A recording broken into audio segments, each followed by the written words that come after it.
السلام علیکم۔ صراط مستقیم چینل میں آپ تمام حضرات کو میں خوش آمدید کہتا ہوں۔ آج 24 فروری 2019 ہے۔ میں آپ سے شیئر کر رہا ہوں سعودی عرب سے متعلق تازہ ترین خبریں۔ روزانہ کی بنیاد پر سعودی عرب سے متعلق تازہ ترین خبریں اور دیگر اہم ترین معلومات میں آپ حضرات سے شیئر کرتا ہوں۔ پلیز میرا چینل صراط مستقیم سبسکرائب کر لیں، بیل بٹن لازمی پریس کر لیے گا تاکہ جیسی میں کوئی ویڈیو اپلوڈ کروں گا فوری طور پر آپ حضرات کو مل سکے گی۔ ریاض سے خبر آئی ہے کہ جوازات نے ایک بار پھر سے اعلامیہ جاری کر کے مملکت میں موجود تمام سعودی شہری اور غیر ملکیوں کو مطلع کیا ہے کہ مملکت میں رہنے والے تمام افراد ابشر اکاؤنٹ لازمی بنائیں اور اس کے جو فوائد ہیں اسے فائدہ اٹھائیں، کیونکہ ابشر کے ذریعے ہر طرح کی آن لائن معلومات حاصل کی جا سکتی ہیں۔ غیر ملکیوں کے اقامے کی مدت، ایگزٹ ری انٹری ویزا اور فنگر پرنٹ، حج کی ادائیگی کے بارے میں معلومات، یہ تمام کی تمام سہولیات حج کے اوپر موجود ہیں۔ آپ کی کفیل کمپنی نے آپ کے اقامے کے اوپر کتنی فنڈنگ جمع کی ہے، یعنی اقامے کے پیسے جمع بھی کرائے ہیں یا نہیں، یا کوئی بھی اس کے اوپر کوئی جرمانہ اقامے کے اوپر آتا ہے، تو وہ تمام سہولیات بڑی آسانی کے ساتھ ابشر اکاؤنٹ کے ذریعے حاصل کی جا سکتی ہیں۔ بینک اکاؤنٹ بھی گھر بیٹھے ابشر اکاؤنٹ کے ذریعے حاصل کیا جا سکتا ہے، جو کہ کرنٹ اکاؤنٹ ہوگا۔ سیونگ اکاؤنٹ مملکت میں غیر ملکی افراد ایسے نہیں کھول سکتے ہیں۔ دوستو، یہ بہت ساری سہولیات ہیں جو ابشر اکاؤنٹ کے ذریعے آتی ہیں، جس کے بارے میں جوازات نے تمام شہریوں سے کہا ہے اور غیر ملکی افراد سے بھی کہا ہے کہ وہ اس سے فائدہ اٹھائیں۔ اس کا طریقہ کار بہت آسان ہے۔ اس کو آپ نے تھوڑا سا فارم فل کر کے اپنے فنگر پرنٹ ابشر اکاؤنٹ کی جو مشین ہے گرین کلر کی ATM سائز کی، اکثر بڑے شاپنگ سینٹر کے باہر پڑی ہوتی ہے، پانڈاز وغیرہ جو ہائپر پانڈا ہے اس میں بھی وہ موجود ہوتی ہے، اور جوازات کے آفیسز میں بھی وہ پائی جاتی ہے۔ وہاں پر اپنا اقامہ نمبر ڈال کر، اپنا موبائل نمبر ڈال کر، اپنے فنگر پرنٹ آپ رجسٹرڈ کرانے کے بعد ابشر اکاؤنٹ میں آپ انٹر ہو جاتے ہیں۔ اس کے بعد آپ یہ تمام سہولیات فراہم آپ کو مل جائیں گی، جس سے بھرپور فائدہ اٹھایا جا سکتا ہے، کیونکہ جدید دور کے لحاظ سے تمام کی تمام سہولیات اب آن لائن ہوتی جا رہی ہیں، آفیسز کے چکر کم کاٹنے پڑیں گے، لہٰذا اس سہولت سے تمام غیر ملکی اور سعودی شہری فائدہ اٹھا سکتے ہیں۔ سعودی مجلس شورا نے وزارت محنت و سماجی بہبود سے ایک بار پھر سے مطالبہ کر دیا ہے کہ چھوٹے اور درمیانے سائز کے اداروں کو غیر ملکی فیس سے استثناء دیا جائے۔ اس سلسلے میں انہوں نے کہا کہ بغیر منافع والے فلاحی اداروں کو بھی سرکاری فیس سے استثناء دے دیا جائے، یعنی چھوٹ دے دی جائے۔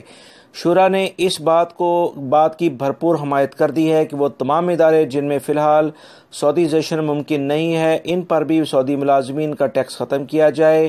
اسی طرح امید کی جا سکتی ہے کہ عنقریب جو یہ خوشخبری آپ حضرات کو سننے کو ملے گی کہ ملازمین پر غیر ملکی فیس کا جو فیصلہ کیا گیا تھا اس سے چھوٹ دے دی جائے گی۔ اس خبر کی مزید جیسی اس کے اندر تفصیلات آتی ہیں آپ حضرات سے فوری طور پر شیئر کر دی جائیں گی۔ دوستو، یہ خبر کچھ دن پہلے بھی تو اس کے بارے میں کچھ تفصیلات آئی تھیں۔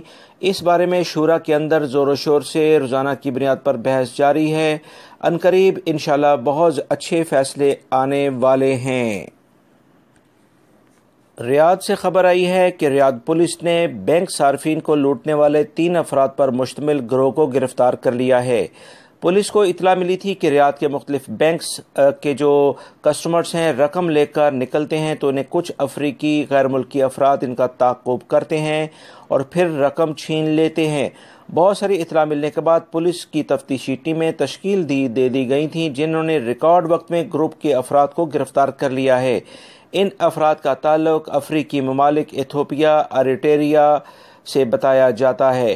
ابتدائی تفتیش میں انہوں نے بہت سارے افراد کو لوٹنے کا اعتراف کر لیا ہے۔ سیکیورٹی ادارے مملکت میں مقیم سعودی شہریوں اور غیر ملکیوں کو یقین دلایا ہے کہ شہر میں امن و امان برقرار رکھنا سیکیورٹی اداروں کی اولین ترجیح ہے، جسے وہ ہر صورت میں ادا کریں گے۔ اس بھرپور کارروائی میں ہم تمام سیکیورٹی اداروں کو خراج تحسین پیش کرتے ہیں، کیونکہ مملکت میں اس وقت جو امن و امان کی بہت بڑی وجہ ان اداروں کی فرض شناسی ہے، جو کہ اپنے فرض کے لحاظ سے بہت مستعد ہیں۔ دوستو، مملکت کے اندر رہنے والے تمام مسلمان اور اس کے علاوہ جو بیرون ممالک سے مسلمان حج عمرے کی سعادت کے لیے سعودی عرب میں آتے ہیں، ان تمام افراد کی ایک بہت بڑی خواہش یہ ہوتی ہے کہ وہ اپنے ساتھ آب زمزم لے کر جائیں۔ اسی سلسلے میں مکہ المکرمہ سے خبر آئی ہے کہ آب زمزم سپلائی کرنے والے تمام اداروں سے 10 لیٹر کی بوتلیں ختم کر دی گئی ہیں، لہٰذا اب کوئی بھی شخص اگر 10 لیٹر کی بوتل آپ کو دیتا ہے تو اس کا مطلب ہے کہ وہ غلط بیانی کر رہا ہے۔ اب مملکت بھر میں صرف 5 لیٹر کی زمزم کی بوتلیں سپلائی ہوا کریں گی۔ کنگ عبداللہ پروجیکٹ برائے زمزم کی انتظامیہ نے نئی تبدیلی کی وضاحت کرتے ہوئے کہا ہے کہ رسد اور طلب میں توازن پیدا کرنے کے لیے بوتلوں کا سائز چھوٹا کیا گیا ہے۔ اس ویژن کے تحت حجاج اور زائرین کی تعداد آئندہ آنے والے برسوں میں بڑھ جائے گی اور اس طرح لاکھوں زائرین کو زمزم فراہم کرنا ہوتا ہے۔ زمزم حاصل کرنے والے پہلے کی طرح قواعد و ضوابط یعنی جو بھی رولز ہیں اس کے مطابق 5 لیٹر کی بوتلیں حاصل کر سکتے ہیں۔ وہ تمام افراد جو کہ مملکت میں فیملی کے ساتھ رہتے ہیں، ان افراد کو فیملی کے لحاظ سے اقامے کے اوپر یہ آب زمزم کی بوتلیں فراہم کی جاتی ہیں جو کہ 1 سے زائد ہوتی ہیں۔ انڈیا نے سعودی شہریوں کے لیے الیکٹرانک ویزے کی سہولت فراہم کر دی ہے۔ کیرلا کے وزیر سیاحت کا کہنا ہے کہ سعودی شہریوں کو الیکٹرانک ویزے کی سہولت وزیر اعظم نریندر مودی اور ولی عہد محمد بن سلمان کے درمیان ہونے والی ملاقات کے بعد طے ہوئی ہے۔ اس فیصلے سے پہلے سعودی شہریوں کو سیاحتی ویزے جاری کرنے سے پہلے فنگر پرنٹ دینا ضروری تھے، لیکن اب اس کی ضرورت نہیں رہے گی۔ اب بآسانی براہ راست آن لائن ویزے حاصل کر سکتے ہیں۔ سعودی وزیر تعلیم نے کہا ہے کہ چینی زبان کو نصاب میں شامل کرنا بہترین اقدام ہے جس سے مستقبل پر مثبت اثرات مرتب ہوں گے۔ چینی زبان کو سعودی تعلیمی نصاب میں شامل کرنا ولی عہد شہزادہ محمد بن سلمان کا ایک دوررس فیصلہ ہے۔ یہ فیصلہ 2030 ویژن کے تحت کیا گیا ہے۔ اس فیصلے کی آئندہ آنے والی نسلوں پر بہترین اثرات مرتب ہوں گے، ساتھ ہی چین کی ٹیکنالوجی سے بھی بھرپور فائدہ اٹھایا جا سکے گا اور چینی زبان کو تعلیمی نصاب میں شامل کرنے سے عرب اور چینی تہذیب کے درمیان دوری سمٹ جائے گی۔ دوستو، شاہ سلمان آج کل جو مصر کے دورے پر یعنی ان کے وزٹ پر گئے ہوئے ہیں، اس سلسلے میں انہوں نے وہاں پر پہنچ کر سعودی عرب میں قید بہت سارے جو مصری شہری یہاں پر مختلف جرائم میں قید تھے ان کو ان کی رہائی کا حکم جاری کر دیا ہے۔ اس سلسلے میں جو ابھی ابتدائی تفصیلات آئی ہیں، انہوں نے یہ حکم دورہ مصر کے دوران کیا ہے جس پر فوری طور پر عمل درآمد شروع کر دیا جائے گا۔ پچھلے دنوں پاکستانی بہت سارے قیدیوں کو مملکت سے رہائی مل گئی تھی اور ان کو وہ بڑی خوشی کے ساتھ اپنے ملکوں میں چلے گئے تھے۔ اسی طرح سے ابھی کچھ دن پہلے شہزادہ محمد بن سلمان نے بھی حکم جاری کیا تھا اور اس میں بہت سارے پاکستانی جو یہاں پر افراد قیدی تھے ان کو رہائی مل گئی تھی۔ اس سلسلے میں سعودی حکومت جو قیدی مملکت کے اندر موجود ہیں ان کے لیے بہت اہم اقدامات کر رہی ہے۔ دوستو، مویشی منڈیوں میں جانوروں کی قیمتوں میں غیر معمولی اضافہ دیکھنے میں آ رہا ہے۔ مویشیوں کی قیمتوں میں یہ اضافہ ناقابل فہم ہے۔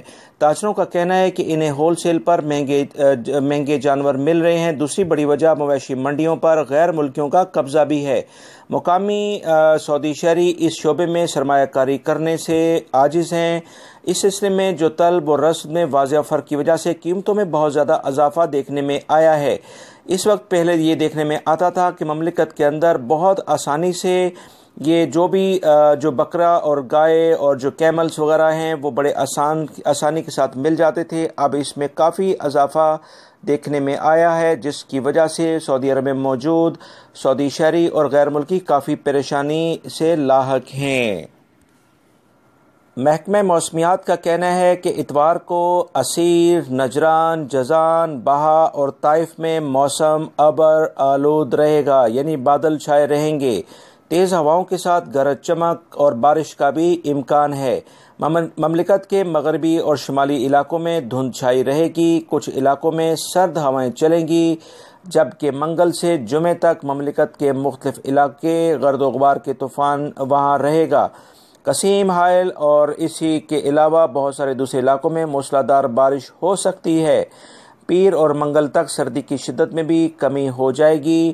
دوستو، یہ تھی آج کی تازہ ترین خبریں جو میں نے آپ سے شیئر کی ہیں۔ امید کرتا ہوں میری اس ویڈیو کو لائک کرنے کے ساتھ اپنے دوسرے دوستوں سے بھی شیئر کریں گے۔ اپنا بہت سارا خیال رکھیے گا۔ میرے چینل سرات مستقیم کو سبسکرائب کر لیے گا، بیل بٹن لازمی پریس کر لیے گا۔ السلام علیکم۔